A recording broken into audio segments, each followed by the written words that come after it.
हरिः ओम्। सहनावतु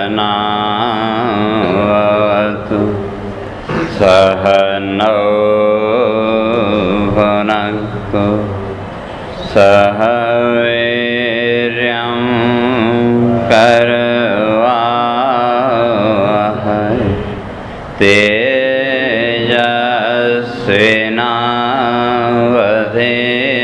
तेजस्विनावधीतमस्तु मा विद्विषावहै। ॐ शान्ति शान्ति शान्ति। शङ्करं शङ्कराचार्यं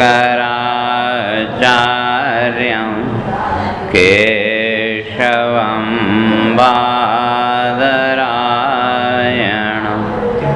सूत्रभाष्यकृतौ वन्दे भगवन्तौ पुनः पुनः।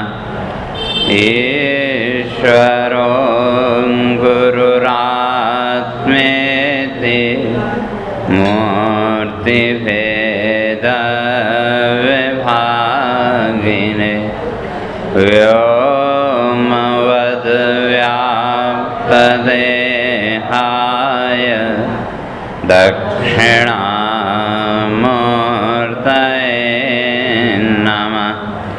ॐ शान्ति शान्ति शान्ति।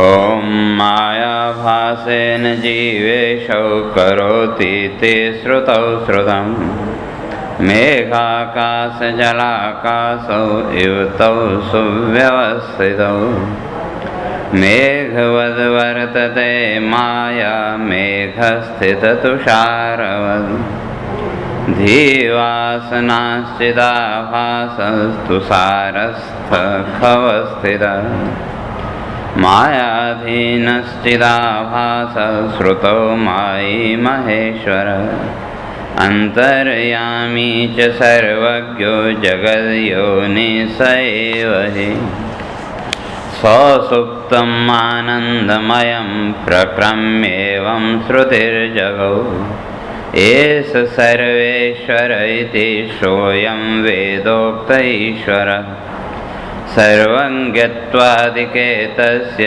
नैव विप्रतिपद्यताम् श्रोतार्थस्य वितर्क्यत्वान् मायायां सर्वसम्भवान् अयं यत्सृजते विश्वं तदन्यथयितुं पुमान् न कोऽपि शक्तस्तेनायं सर्वेश्वर इतीरितः अशेषप्राणिबुद्धीनां वासनास्तत्र संस्थिता ताभिः क्रोडीकृतं सर्वं तेन सर्वज्ञैरितः वासनानां परोक्षत्वात् सर्वज्ञत्वं न हीक्ष्यते सर्वबुद्धिषु तद्दृष्ट्वा वासनास्वनुमीयताम् विज्ञानमयमुख्येषु कोशेष्वन्यत्र चैव हि अन्तस्तिष्ठन् यमयति तेनान्तर्यामितां व्रजेत् बुद्धौ तिष्ठन्नान्तरोऽस्य अधियानीक्षश्च धीवपुः धियम् अन्तर्यमयति तेवं वेदेन घोषितम्। तो विचार चल रहा था इसका माया का, तो माया है क्या? तो उसके लिए कह के आए थे कि भाई विस्पष्टम भासते, स्पष्ट रूप से प्रतीति तो हो, दिखाई तो दे, लेकिन हाथ कुछ भी नहीं है जिसका निरूपण न कर सकें कि ये ऐसा है।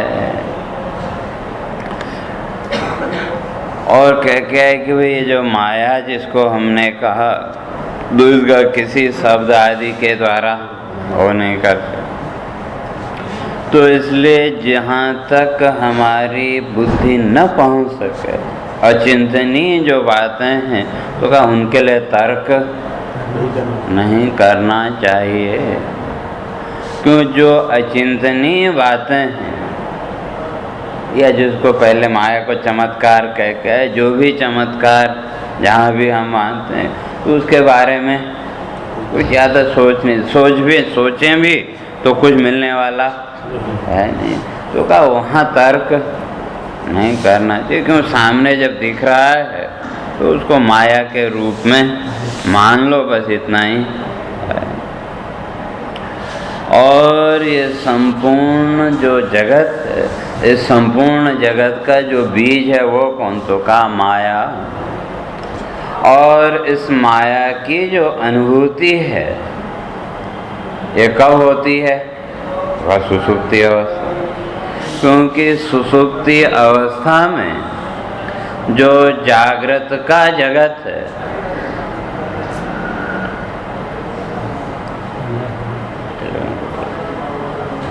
तो जो जागृत का जगत है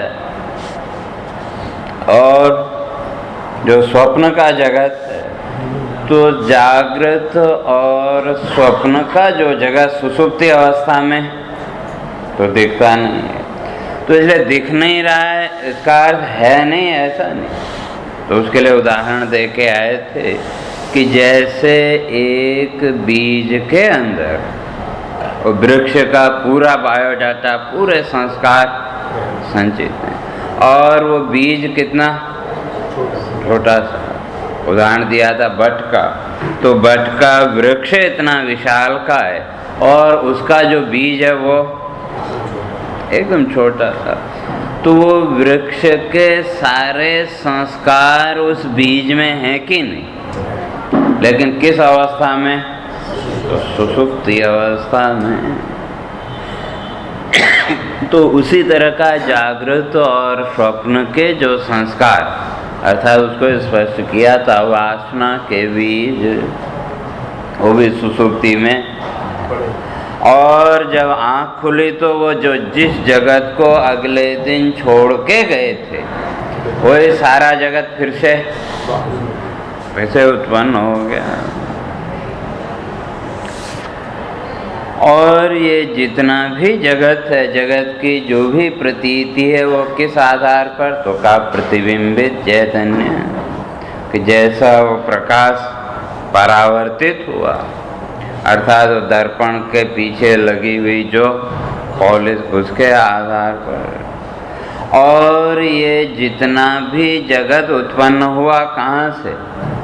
तो उस आत्मा का, उस चेतन का जो आभास है, उस आभास को लेकर के जो बुद्धि वृत्ति है, उसको प्रकाश मिला, तो वो स्पष्ट हुई। और उसके द्वारा फिर ये सारा जगत भी अप्रकट हो गया। और शाम को सोने के लिए जब बिस्तरे में गए,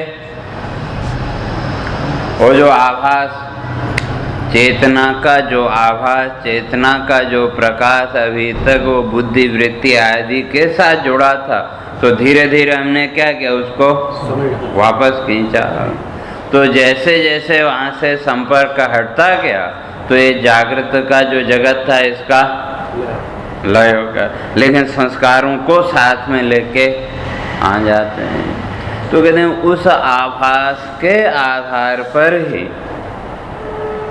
कहते हैं जीव और ईश्वर की प्रतीति भी। तो अभी तक हम लोग अपने को क्या मानते हैं?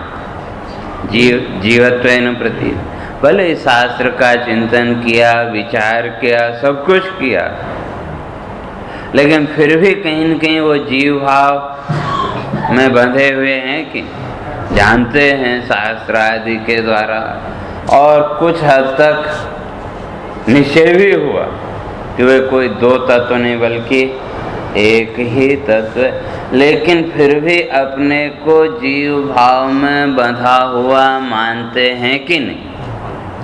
तो इसका कारण वही पॉलिश, दर्पण के पीछे लगी हुई जो पॉलिश, और उसके द्वारा बना प्रतिबिंब। तो जैसी पॉलिश होगी प्रतिबिंब भी वैसा ही, और उसकी आभास है नहीं प्रतीति भी वैसे ही। तो वही कह रहे हैं कि माया भासेन जीवेशव करोति। कहते उस माया के आभास को लेकर के, आभास है ना वही प्रतिबिंब, माया में बनने वाला जो प्रतिबिंब। तो यहाँ माया से दोनों का ग्रहण कर लेना, माया और अविद्या। तो जहाँ प्रतिबिंब बनेगा तो कहा उसके आधार पर जीव और ईश्वर भाव भी आएगा। तो या दूसरे शब्दों में कहें कि जैसे जैसे चित्त की शुद्धि होती जाएगी, अंतःकरण शुद्ध होता जाएगा। या यूं कहें कि ये जो तीनों गुण सत्व रज और तम, ये कहें या ये 15 प्रकार के संस्कार, 5 ज्ञानेंद्रियों के संस्कार, 5 कर्मेंद्रियों के संस्कार और 5 प्राण के संस्कार। तो जैसे जैसे ये संस्कार शुद्ध होते जाएंगे तो वैसे वैसे जो प्रतिबिंब है वो भी शुद्ध बने। या यूं कहें कि जो स्व का बोध है वो भी स्पष्ट होता चला जाएगा। स्व का बोध तो अभी भी है, लेकिन अभी तक उस स्व के बोध को जीव भाव में बांध के रखा है। तो जैसे जैसे वो पॉलिश शुद्ध होगी तो वैसे वैसे जीव भाव भी धीरे धीरे वो हटता चला जाएगा। और जब पूर्ण रूप से शुद्ध हो गई तो वहाँ वो ईश्वर भाव। लेकिन ईश्वर को भी पहले कह दे, वो भी प्रतिबिंब, पॉलिश तो कहने का अर्थ ये कि जीव भाव या ईश्वर भाव तक पहुंचना उद्देश्य नहीं है। वेदांत में तो इन सारे भावों से ऊपर उठ करके, अलग हट करके स्वस्वरूप तक पहुंचना, स्वस्वरूप का बोध और स्वस्वरूप अर्थात मोक्ष। तो उस मोक्ष तक पहुंचने के लिए ये तो सब साधन है, लेकिन मूलतः ये है कि वो पॉलिश को पूरी तरह से हटा देना, उसको शुद्ध करना नहीं, कुछ नहीं करना, बस एक तरफ से उसको पूरी तरह से साफ करते चले जाना। और जब पूरी तरह साफ हो गई तब अब कोई प्रतिबिंब नहीं बने, तो अब न जीव भाव रहेगा और न ईश्वर। तो जिस दिन इन दोनों भावों से आप मुक्त हो गए तो समझो वो जीवन मुक्ति की अवस्था।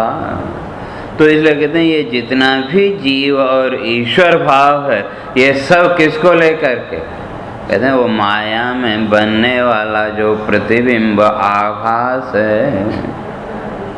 कहते हैं इसके लिए प्रमाण, कहते हैं श्रुतौ श्रुतम, ये तो श्रुतियों में इस बात को स्पष्ट किया। तो कहते हैं कि भाई आपने जीव और ईश्वर यहाँ फिर से दो भेद कर दिए, तो अब इस माया में जीव और ईश्वर को समझें कैसे।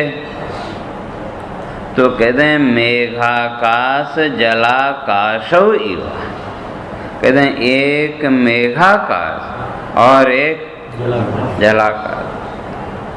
तो वो जो माया है या वो जो दर्पण है, तो दर्पण का काम जो भी वस्तु सामने आएगी उसका परावर्तित करेगा, उसका प्रतिबिंब बनाएगा। तो कहते हैं इसी तरह से यहाँ भी वो जो मेघाकाश है, महाकाश तो अपनी जगह है ही, तो वो जो मेघाकाश है यानी जो बादल दिख रहे हैं, तो क्या उसको माया की तरह समझो। और उन बादलों में व्याप्त जो जल की बूंदे, तो वो क्या हो गए, क्या वो जीव या ईश्वर भाव। पानी शुद्ध होगा तो आकाश का प्रतिबिंब भी एकदम स्पष्ट होगा, और अगर पानी गंदा होगा तो वो प्रतिबिंब भी। तो जैसे कहते हैं वो जो मेघाकाश है, तो ये जो जलाकाश है, उस बादल में जो जल है, तो बादल के बिना रह सकते हैं क्या? बादल में जो जलाकाश है, वैसे अब हमने घड़े में पानी भरा तो वहाँ भी आकाश का प्रतिबिंब दिखने लगा, उसको भी हमने क्या कहा? जलाकाश। तो वहाँ उसने तो घटाकाश को ढक दिया। लेकिन यहाँ भी जो बादल है का, उसके अंदर भी आकाश, और उसके साथ साथ बादल में व्याप्त जो जल की बूंदें, तो हर एक बूंद में, हर एक कण में वो प्रतिबिंब बन रहा है कि नहीं? तो कहते हैं इसी तरह से यहाँ भी समझ लो। तो ये संपूर्ण जो ब्रह्मांड है, तो ये संपूर्ण ब्रह्मांड को वही माया मेघाकाश की तरह, और उसमें व्याप्त ये जितने भी जीव, ये क्या है? जल की छोटी छोटी बूंदें, तो उससे ज़्यादा और कुछ नहीं। तो उसी को आगे स्पष्ट करने का मेघाकाश और जलाकाश का दृष्टांत है। कहते हैं मेघवद वर्तते माया, मेघ स्थित तुषारवत, धी वासना चिदाभास तुषारस्थ खवस्थित। तो कहते हैं मेघवद वर्तते माया। तो ये जो माया है, इस माया को कैसे समझो? कहते हैं मेघवत, मेघ है नहीं बादल, तो बादल की तरह, और मेघ स्थित तुषारवत धीवासना। कहते हैं और उस मेघ यानी बादल में व्याप्त जो जल की बूंदें हैं, तो वो क्या है? तो कहते हैं धीवासना। तो उनको उस बुद्धि में व्याप्त जो संस्कार जैसे भी हैं वासना, तो वो वासना, और उसमें पड़ने वाला फिर चेतन का प्रतिबिंब। तीन हो गए ना, एक बादल और दूसरा बादल में व्याप्त जल की बूंदें, और तीसरा उन जल की बूंदों में बनने वाला प्रतिबिंब।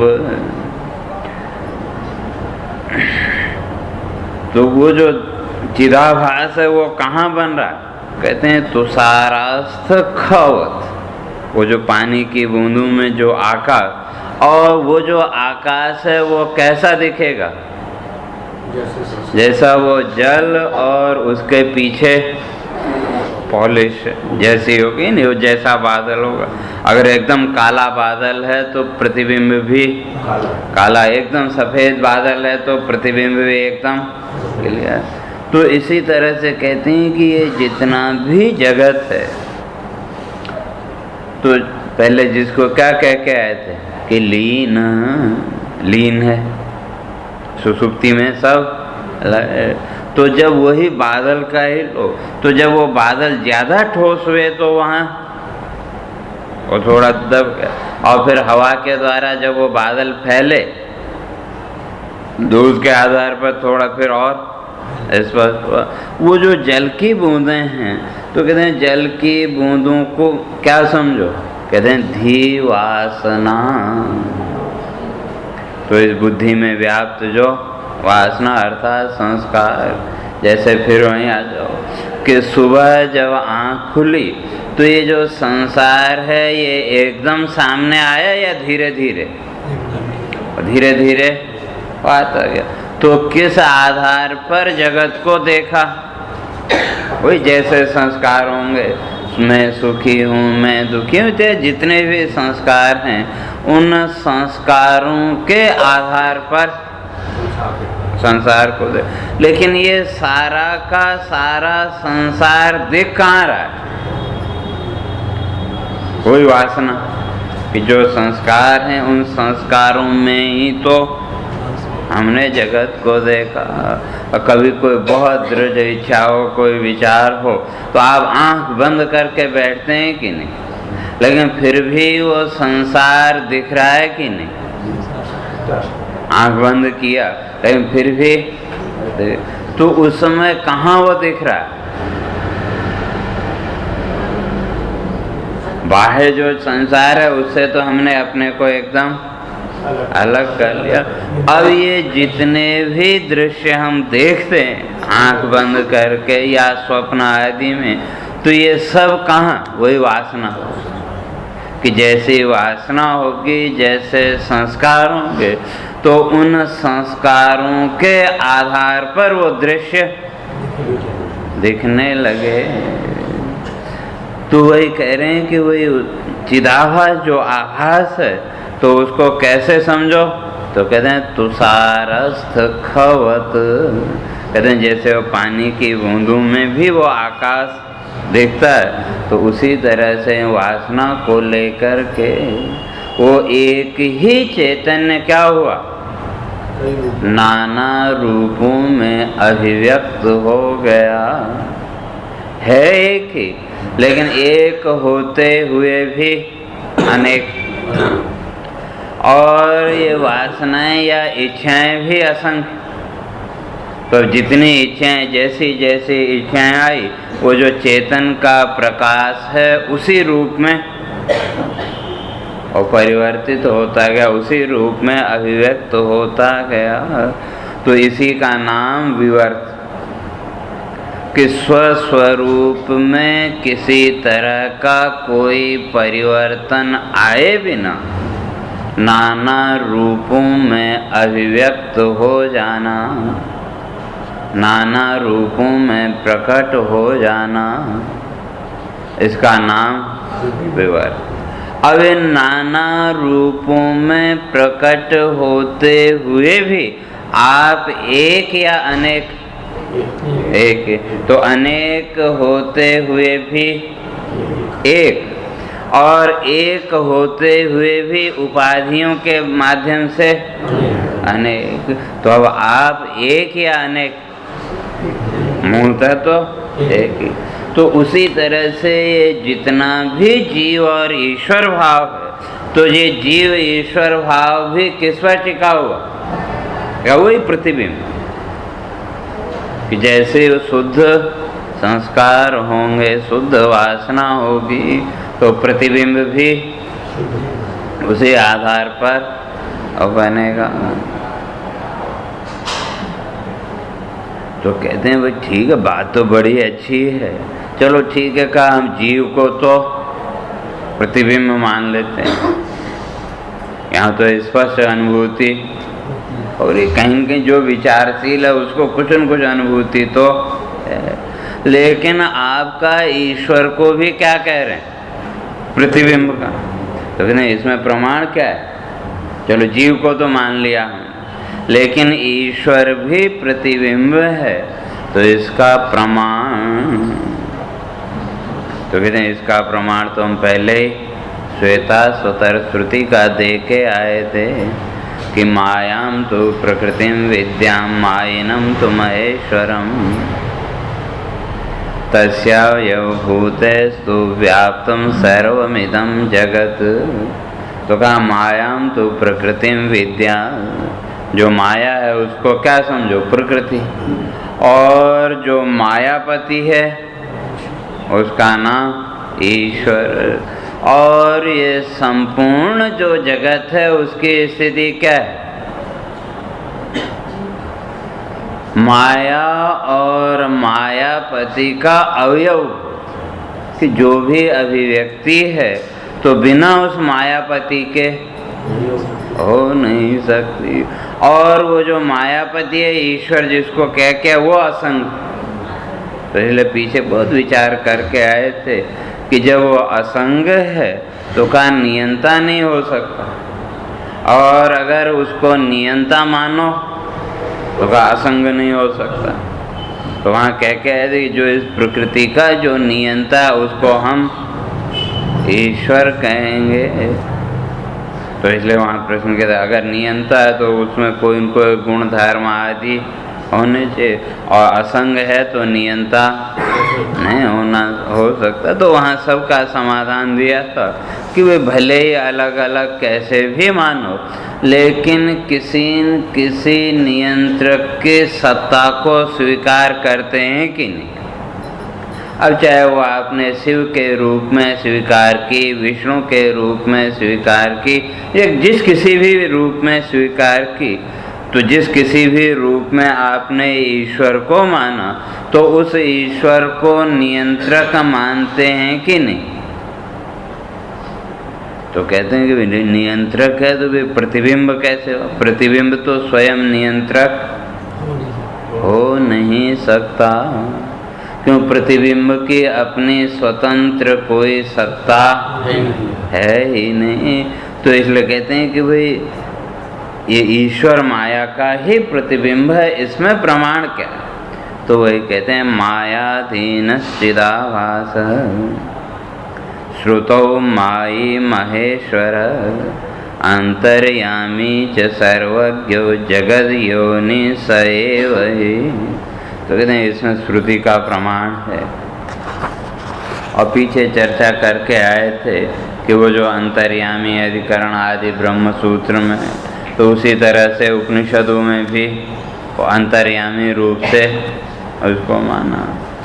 तो यहाँ कहते हैं कि ये जो प्रतिबिंब बना, तो ये कैसे बना? तो पहले भी एक बार स्पष्ट किया था कि ये जो प्रकृति है, तो इस प्रकृति के दो भेद, एक माया और एक अविद्या।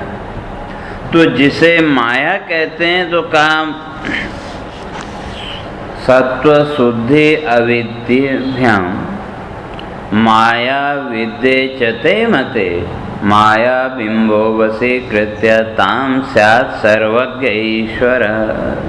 इसी में पंचदशी में पहले स्पष्ट करके आए कि सत्व शुद्धि अविशुद्धि, कहते हैं ये जो गुण हैं तीनों, सत्व रज और तम, तो इन तीनों गुणों की शुद्धि और अविशुद्धिभ्याम, कहते हैं मिलावट। तो शुद्ध सत्वगुण प्रधान और मलिन सत्व प्रधान। तो एक जगह शुद्ध सत्व की प्रधानता और दूसरी जगह मलिन की प्रधानता। तो इन दोनों को लेकर के माया अविद्या, माया और अविद्या ये दो भेद। तो जो माया है वहाँ शुद्ध सत्व प्रधान, अर्थात तीनों गुण शुद्ध, सत्व रज और तम। तो कितने शुद्ध? तो 100% शुद्ध। तो इसलिए वो आप लोग पाठ करते हैं ना विष्णु सहस्रनाम का, तो वहाँ एक जगह है सत्य काम सत्य संकल्प। तो वो जिसे हम ईश्वर कहते हैं तो उसको क्या मानते हैं? सत्य काम सत्य संकल्प। काम न इच्छा, तो जो भी उसने इच्छा की वो कैसी होगी? सत्य। और हम सुबह से लेकर के शाम तक असंख्य इच्छाएं करते रहते हैं, लेकिन उसमें से सच कितनी होती? भाग्य से कोई एकाध हो जाए तो उसी में हम बड़े खुश हो जाते हैं, बड़ा अपने हम को देखो मैंने सोचा था ये ऐसा हो।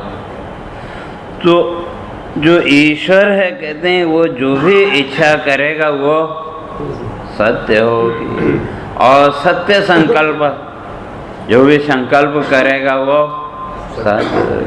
और जो जीव है वहाँ ठीक उल्टा, असत काम असत संकल्प। इसकी जितनी भी इच्छाएं वो भी सब झूठी, और जितने भी संकल्प हैं वो भी सब झूठे। कोई एक आध पूरा हो जाए तो हो जाए, नहीं तो सुबह से लेकर के शाम तक असंख्य संकल्प करते रहते हैं, लेकिन पूरे कितने होते हैं? कोई एक आध हो जाए तो हो जाए। तो इसलिए कहते हैं जो ईश्वर है तो वहाँ क्या है? ये तीनों गुण शुद्ध, सत्व रज और तम। तो जहाँ ये तीनों गुण शुद्ध हैं का उसका नाम माया, अर्थात वो जो पॉलिश है वो एकदम शुद्ध, एकदम बढ़िया। तो जब पॉलिश बढ़िया है तो वहाँ जो प्रतिबिंब बनेगा वो भी कैसा बना? तो क्यों? तीनों गुण शुद्ध हैं, सत्व रज और तम, तीनों गुण शुद्ध। तो वहाँ जो प्रतिबिंब बना वो भी एकदम शुद्ध। तो इसलिए जो ईश्वर है उसका ज्ञान भी शुद्ध, सत्वगुण के द्वारा ज्ञान भी शुद्ध। रजोगुण शुद्ध है तो उसका कर्म भी शुद्ध, और तमोगुण भी शुद्ध है तो उसका प्रलय वो भी शुद्ध। तो तीनों में कोई वो नहीं। तो जब ज्ञान भी शुद्ध हुआ तो जैसे ही प्रतिबिंब को देखा, तो अभी तो हम क्या करते हैं, प्रतिबिंब को देखा, लेकिन प्रतिबिंब है उल्टा, उल्टे प्रतिबिंब को देखा और सीधे बिंब का अनुमान कर लेते हैं कि नहीं ऐसा, बाद में फिर भले ही वो करते रहे। तो और अक्सर क्या है कि हमने जैसा देखा वैसा मान लेते हैं, कारण व अज्ञान। और जहाँ तीनों गुण शुद्ध हैं तो क्या वहाँ जो प्रतिबिंब देखा तो उसका ज्ञान भी क्या है, शुद्ध। तो अभी तक तो हमने अपने आप को देखा किस में, इन उपाधियों से जोड़ करके कि मैं ये हूँ, मैं वो हूँ, मैं सुखी हूँ, मैं दुखी हूँ। कारण हमारा ज्ञान भी क्या है, अशुद्ध है। लेकिन जब शुद्ध ज्ञान की अवस्था हुई तो इन आरोपों से परे, इन सारी उपाधियों से परे वो अपने को देखा। तो जब अपने को देखा तो इसके साथ साथ वो जो प्रतिबिंब है उसका भी बोध हुआ। तो कहते हैं माया बिंबो वशीकृत्य।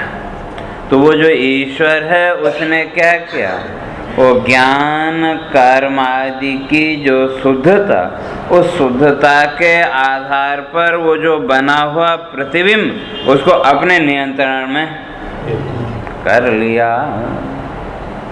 तो जब प्रतिबिंब को अपने नियंत्रण में किया तो अब ये प्रतिबिंब आपको बांध नहीं सकता। और जो जीव है वहाँ तीनों ही अशुद्ध, सत्वगुण भी अशुद्ध, रजोगुण भी अशुद्ध और तमोगुण भी अशुद्ध। इसलिए जो प्रतिबिंब बना वो भी कैसा, आधा अधूरा। जैसे वो दर्पण है, कभी वो पॉलिश हट जाए या कुछ तेल वेल लग जाए तो चित्र धुंधला दिखता है कि नहीं। तो अब अपना तो रोज का अभ्यास है देखने का, इसलिए बाकी का अनुमान कर लेते हैं ये ऐसा होगा। लेकिन उसी तरह से यहाँ भी क्या बना, जो प्रतिबिंब बना वो भी धुंधला, वो भी साफ नहीं बना। और साथ ही साथ जो ज्ञान वृत्ति थी वो भी रजोगुण और तमोगुण से युक्त। तो इसलिए ज्ञान में भी दोष आया कि नहीं। तो उसके कारण से जैसा दिखा वैसा मान लिया, या यूं कहें कि ये जो जीव भाव है ये सामने आ गया। तो वही कह रहे हैं कि मायाधीन चिदाभास। तो ये जो माया के अधीन जो चिदाभास है, माया में बनने वाला चेतन का आभास, उसको उसने क्या किया, अपने नियंत्रण में कर लिया। समाई। तो उसने जब उसको नियंत्रण में कर लिया तो वो क्या हो गया, मायापति। जैसे यूं समझो वो है ना, कोई लेखक हो, उपन्यासकार, और उसने एक उपन्यास लिखा, तो जो बाकी जो पढ़ने वाले हैं वो किस हिसाब से विचार करेंगे। जैसे उसने पात्रों की रचना की है उसके आधार पर वो उसको उसी रूप में देखते हैं और पढ़ते समय उसी के अनुसार वो कल्पना भी। लेकिन जिसने वो उपन्यास लिखा है तो वो चाहे तो उस उपन्यास को आगे भी बढ़ा सकता है कि नहीं। लेकिन अगर आप बढ़ाना चाहें तो नहीं। क्यों कि उसने क्या क्या हर एक जितने भी पात्र उस उपन्यास में उसने रखे, तो हर एक का नियंत्रण उसके हाथ में है कि नहीं। और आप जब उपन्यास को पढ़ रहे हैं तो उसके नियंत्रण में हो गए। भाई इतना ईश्वर और जीव में भेद इतना कि जो संपूर्ण प्रकृति को, संपूर्ण माया को अपने नियंत्रण में रखने की सामर्थ्य रखता हो, उसका नाम ईश्वर, और जो इस माया के नियंत्रण में आ जाए उसका नाम जीव। वही लेखक और उपन्यास को जो पढ़ने वाला पाठक उसकी तरह समझो। और उसके साथ साथ वो क्या है, कहते हैं अंतर्यामी च सर्वज्ञ, वो अंतर्यामी भी है। वही फिर लेखक की तरह कि जब वो उपन्यास लिख रहा है तो कहानी को कब कहाँ कैसे मोड़ना है वो सब उसके हाथ में है कि नहीं। तो जैसे चाहे कहानी को मोड़ सकता है। और जितने भी वो पात्र हैं उन सब पात्रों की जो मानसिक स्थिति है, उन सब पात्रों की जो आंतरिक स्थिति है, उस सब को भी वो जान रहा है कि नहीं। एक एक पात्र की क्या मानसिक स्थिति है, क्या उसका चरित्र है, क्या गुण दोष है, वो सब भी उसके पास है कि नहीं बायोडाटा। तो उसका नाम अंतर्यामी।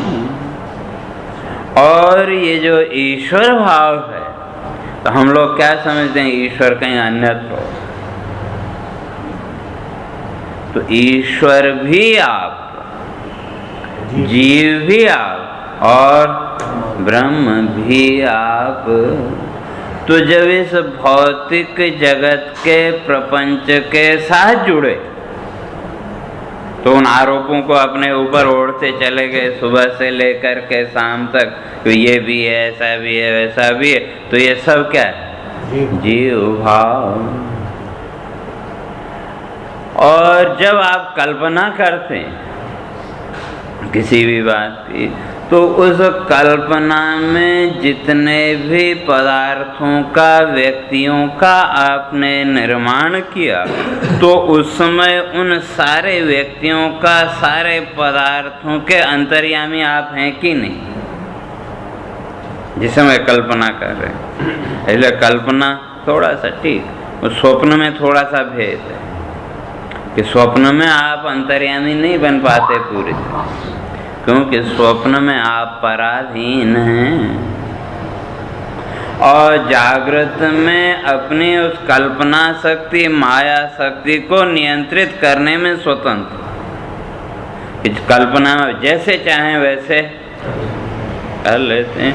तो ये ईश्वर भाव आया कि नहीं, बस ये सीमित उसमें। और जब इस संपूर्ण प्रपंच से अलग हट करके एकदम तटस्थ स्वभाव में गए तो वो ब्रह्मत्व की स्थिति। तो वे कहते हैं अंतर्यामी च सर्वज्ञ। वो जो ईश्वर है वो कैसा है, तो कहा अंतर्यामी, सबके अंदर बैठ के जो नियमन करे। आगे स्पष्ट करेंगे कि संसार के ये जितने भी पदार्थ हैं, सर्वत्र वो जो नियंत्रक है वो कौन, का वही चेतना। और जो अंदर बैठा हुआ है उसको जानना बड़ा मुश्किल जरूर है, क्योंकि जो जितना ज्यादा निकट हो उसको देखने में भी उतनी मेहनत ज़्यादा। आँख में आपने वो लगाया काजल, तो आँख के कितने निकट है, एकदम नहीं। लेकिन उसको देखने के लिए दूसरे साधन की जरूरत पड़ती है कि नहीं, दर्पण आदि की। तो इसी तरह से ये आत्मा भी क्या है, कहते हैं है तो सबके अंदर। इसलिए मंत्र कहता है एषु सर्वेषु भूतेषु गूढ़ो आत्मा न प्रकाशते दृश्यते त्वग्रया बुद्ध्या सूक्ष्म या सूक्ष्मदर्शिवी। तो कहते हैं एषु सर्वेषु भूतेषु गूढ़ा, गूढ़ा माने छिपा। तो कहाँ का, सर्वेषु भूतेषु, केवल मनुष्य के अंदर ही है ऐसा नहीं। इस ब्रह्मांड में जितने भी भूत हैं, जितने भी पदार्थ हैं, सबके अंदर गूढ़ा वो छिप के बैठा हुआ है। केवल इतना ही नहीं समझना कि जो जीवित जिसको हम मानते हैं वही नहीं, जिस वस्तु को हम जड़ मान रहे हैं उसके अंदर भी वही है। पृथ्वी को जड़ मानते हैं कि नहीं? कहीं न कहीं जड़ मानते हैं। और ये देखो पृथ्वी कितने वर्षों से अर्थात अनादि काल से जितने भी जीव इस पृथ्वी के ऊपर हैं इन सब का पालन पोषण कर रही है कि नहीं? तो इसको बाहर से क्या मिला? हमारे तो अगर घर में 10-20 मेहमान आ जाएं या ज़्यादा आ जाएं, उन सब के लिए व्यवस्था बाहर से करनी पड़ती है कि नहीं? जो अपने पास नहीं है वो बाहर से व्यवस्था करते हैं। और इस पृथ्वी का विचार करके देखो इसको क्या मिला। बाहर से तो सूर्य की किरणों के अतिरिक्त तो और कुछ नहीं, लेकिन फिर भी ये जो पृथ्वी है ये सबका पालन पोषण कर रही है कि नहीं? अनवरत भाव से। तो इन सारे जीवों के पालन पोषण के लिए जो अन्न आदि की उत्पत्ति है वो अन्न तो भी तो इसी में से प्रकट हुआ। तो ये जो पृथ्वी है इसके अंदर वो पूर्णता है कि नहीं? तो कोई न कोई शक्ति तो है जो इसका नियमन कर रही है। एक बीज को डाल दो ऐसे ही जमीन में, लेकिन जब उसका समय आएगा तभी अंकुरित होता है, और उससे पहले और जमीन में पड़ा रहेगा। कई बीज ऐसे हैं कि जो अपने ही समय पर अंकुरित हों, और विशेषता एक उतने समय तक जमीन में पड़े रहें, खराब भी नहीं होते, और जहाँ समय आया अंकुरित हो। तो उसका नियमन कौन कर रहा है? उस पृथ्वी के अंदर उस बीज को किसने सुरक्षित रखा, और किसने उसको जब समय आया तो उस समय पर उसके अंकुर निकलने के लिए उसकी प्रक्रिया सारी की। तो कोई न कोई शक्ति तो है। तो कहते हैं इसी तरह से जो संपूर्ण भूतों में केवल पृथ्वी ही नहीं, ये जो पांचों भूत पृथ्वी, जल, तेज, वायु और आकाश, इन सबके अंदर बैठ करके जो इनका नियंत्रण कर रहा है, तो कहते हैं उसका नाम अंतर्यामी। और जो अंदर बैठ के नियंत्रण कर रहा है तो वो सर्वज्ञ तो होगा ही।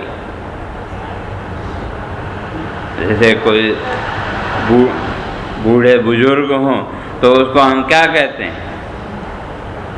बूढ़े हैं आयु आदि में, तो उसको हम सर्वज्ञ के रूप में स्वीकार करते हैं कि नहीं?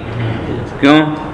क्योंकि जीवन भर का जो अनुभव है इधर उधर जो भी उन्होंने देखा तो उस सब के बारे में उनके पास। तो उसी तरह से सर्वज्ञ अर्थात सर्वम जानाति, जो सब कुछ जानता है। तो क्या क्या? तो पहले स्पष्ट करके आए थे कि प्रवृत्तिम च निवृत्तिम च भूतानाम अगतिम गतिम वेत्ति विद्याम च सवाचो भगवान इति।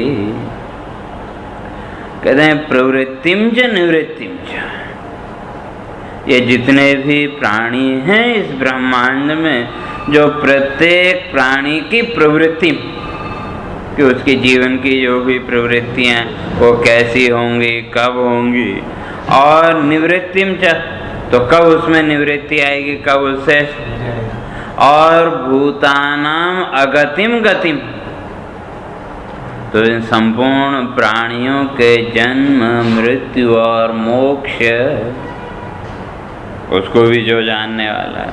और का वेत्ति विद्याम च अविद्याम च, जो विद्या को भी जानता है और साथ में अविद्या को भी जो जानता है, अर्थात विद्या और अविद्या दोनों का जो आश्रय है। तो कहते हैं सवाच्यो भगवान, उसका नाम भगवान, और वही क्या है? कहते हैं सर्वज्ञ। और उसके साथ साथ कहते हैं जगत योनि, इस संपूर्ण जगत का कारण। तो पिछले ब्रह्म सूत्र में स्पष्ट किया कि जन्माद्यस्य यतः, वो जो तत्व है वो कैसा है? कहते हैं जन्माद्यस्य यतः, तो जन्म, स्थिति और लय, इन तीनों का जो आधार, इसलिए संपूर्ण ये जो जगत है, इस संपूर्ण जगत का भी वो क्या है, कहते हैं योनि कारण। तो कैसा कारण? निमित्त कारण। क्यों? उपादान कारण तो वही ब्रह्म, वैसे तो उपादान कारण, निमित्त कारण और कार्य तीनों ही क्या है, वो ब्रह्म ही, लेकिन औपाधिक भेद से थोड़ा सा होगा ना। तो इसलिए वो जो ईश्वर जिसको हमने कहा, तो वो क्या हो गया, कहते हैं जगत योनि, इस संपूर्ण जगत का कारण। क्यों? कहते हैं यस्मान माये सृजते विश्वमेत। कहते हैं वो जो मायापति है, ईश्वर है, वो जगत का कारण क्यों बना? तो कहते हैं अस्मान माई सृजते, तो अपनी माया के द्वारा इस संपूर्ण जगत का क्या करता है, सृजन करता है, रचना करता है। लेकिन कैसे? वही जैसे आप कल्पना में करते हैं या भविष्य के लिए जो भी सोचते हैं, तो वो भी हमने क्या किया, एक रचना की कि नहीं? तो उसी तरह से जो ईश्वर है, तो वो भी क्या है, इस संपूर्ण जगत का रचनाकार।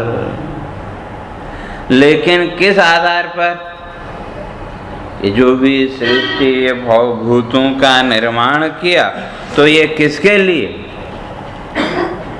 किसी एक जीव के लिए तो ये सृष्टि बनाई नहीं।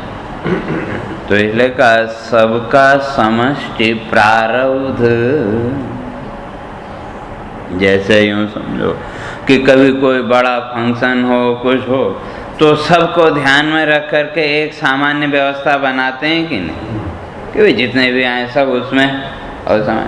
तो इसी तरह से ये संपूर्ण ब्रह्मांड की जो रचना है, पृथ्वी, जल, तेज, वायु, आकाश इत्यादि, इन सब भूतों की जो रचना है, वो किस लिए की? तो कहते हैं जीवों का समष्टि प्रारब्ध। केवल मनुष्य ही नहीं, इस सृष्टि में जितने भी जीव हैं, प्रत्येक जीव का जो प्रारब्ध है, वो इन पांचों भूतों के साथ जुड़ा हुआ है। बस ये कि जिसका जितना भोग है, उसमें से उतना वो लेता है। तो उस समष्टि प्रारब्ध को लेकर के उसने क्या की, इस संपूर्ण जगत की रचना। तो कहते हैं भाई आपने बताया तो अच्छा, लेकिन कहते हैं अभी थोड़ा और स्पष्ट इसको करो। तो आपने ईश्वर को क्या कहा, चित्त प्रतिबिंब, बुद्धिस्थ जो प्रतिबिंब। तो जितना शुद्ध पॉलिश होगी, प्रतिबिंब भी वैसा ही। तो कहते हैं इसके लिए श्रुति का कोई प्रमाण है क्या? एक प्रमाण तो पहले देखे है, और दूसरा पहले कह दे कोई भी तर्क करना हो तो उसके लिए श्रुति और आपका अनुभव, ये दोनों होने चाहिए। तो कहते हैं कोई प्रमाण आदि है? तो कहते हैं नहीं, प्रमाण भी है। तो कहते हैं सौसुप्तम आनंदमयम प्रक्रम्य एवं श्रुति जगौ एस सर्वेश्वर इति सोयम वेदोक्त ईश्वर। तो कभी ज्ञाननिष्ठ बुद्धि में जो संस्कार हैं, उन संस्कारों के आधार पर ये दो भेद हो गए, जीव और ईश्वर। तो दोनों ही क्या हो गए, प्रतिबिंब। तो इस वर्ष में ना जीव भी प्रतिबिंब, और जिसे हम ईश्वर कहते हैं वो भी प्रतिबिंब। बिंब तो केवल एकमात्र वही तत्व जिसको आत्मा आदि शब्दों के द्वारा और कहते हैं। तो इसलिए कहा कि भाई ईश्वर के बारे में कुछ प्रमाण और दो। तो कहते हैं सौसुप्तम आनंदमयम प्रक्रम्य। कहते हैं जब आप सो गए तो सुषुप्ति की जो अवस्था है तो कहते हैं आनंदमय, वो आपको उस आनंद की अनुभूति होती है कि नहीं? हम कहते हैं आज तो बहुत बढ़िया नींद आई। और दूसरी तरफ कहते हैं कुछ भी पता नहीं चला। तो कहते हैं कि वो जो सुषुप्ति अवस्था है, उस सुषुप्ति अवस्था में जागृत का जो जगत था वो कहाँ गया? जागृत का तो कुछ है नहीं। और स्वप्न का जो जगत था वो भी गया। तो जब जागृत और स्वप्न का जगत गायब हुआ तो कहते हैं तब भी आप थे कि नहीं? और किस रूप में थे? तो कहा आनंदमय। सुषुप्ति जो अवस्था है वो क्या है? आनंद की अवस्था। और शास्त्रकार इस बात को मानते हैं कि वो जो सुषुप्ति की अवस्था है उस समय आपका ब्रह्मलोक के साथ सीधा संबंध रहता है। और वैसे तो ब्रह्मलोक से संबंध हर समय है, वही समझो सिग्नल, मोबाइल का सिग्नल तो जैसे वो हर समय और टावर से चल रहा है कि नहीं? और जहाँ वो सिग्नल मिलना बंद हुआ राम नाम सत्य, लेकिन वो मोबाइल में तो फिर छूट जाए फिर पकड़ लेता है। लेकिन यहाँ तो एक बार अगर सिग्नल छूटा फिर तो नया मोबाइल मिलेगा तभी मिलेगा। तो इसलिए वो जो सिग्नल की जो प्रक्रिया है वो सतत चालू है कि नहीं? तो वही कह रहे हैं कि लेकिन उस समय विशेष रूप से आप उस आनंदमय कोष के साथ जुड़े, यानी वो जो आनंद की अवस्था है उसके साथ और आप जुड़े। और फिर धीरे धीरे जब आगे बढ़े, आँख खुली तो धीरे धीरे वो जो संस्कार हैं वो संस्कार प्रकाशित होते गए और आप जगत के साथ जुड़ते चले गए।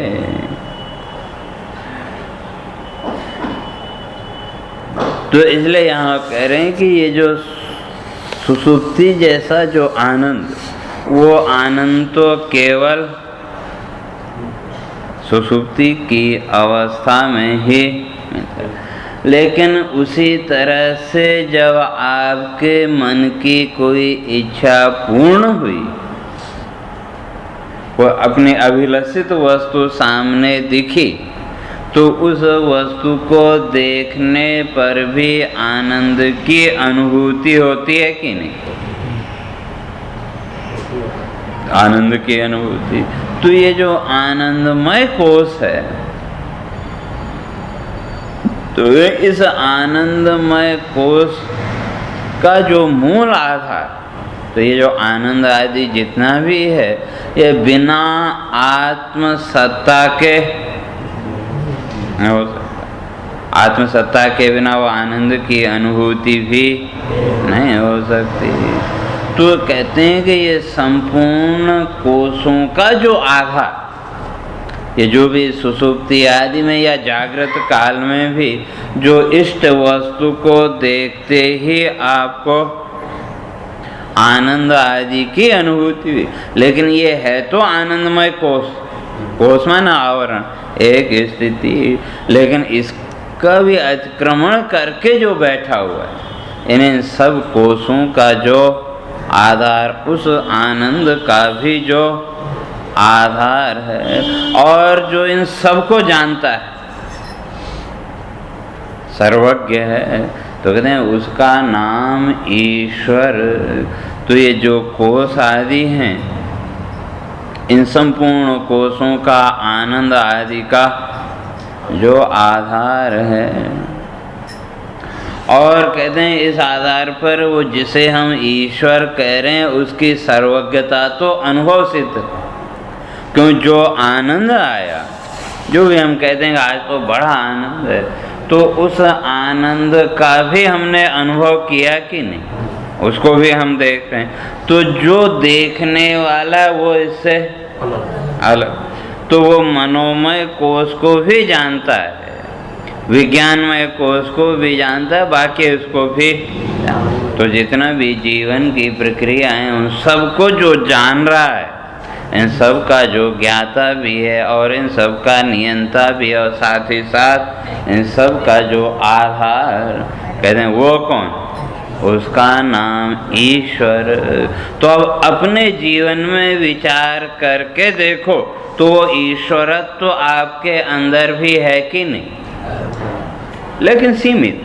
जिसे हम ईश्वर कहते हैं उसके अंदर वो व्यापक उसमें, और जो जीव भाव में बंधा हुआ है उसके अंदर भी वो सामर्थ्य है, लेकिन सीमित। तो इसलिए कहते हैं वेद की भाषा में तो वो जो नियंता है उसी का नाम और ईश्वर।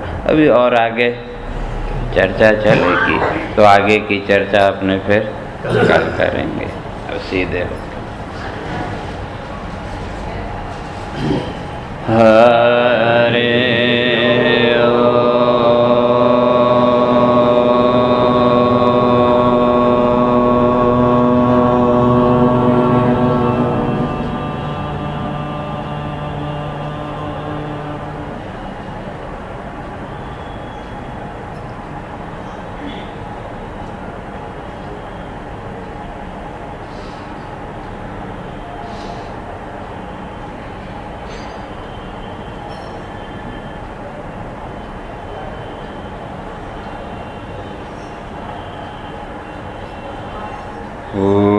पूर्णमदः पूर्णमिदं पूर्णात् पूर्णमुदच्यते पूर्णस्य पूर्णमादाय पूर्णमेवावशिष्यते।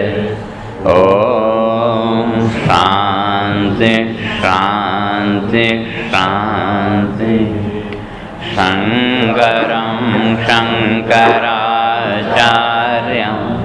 केशवं बादरायणं सूत्रभाष्यकृतौ वन्दे भगवन्तौ पुनः पुनः। ईश्वरो गुरुरात्मेति मूर्तिभेदविभागिने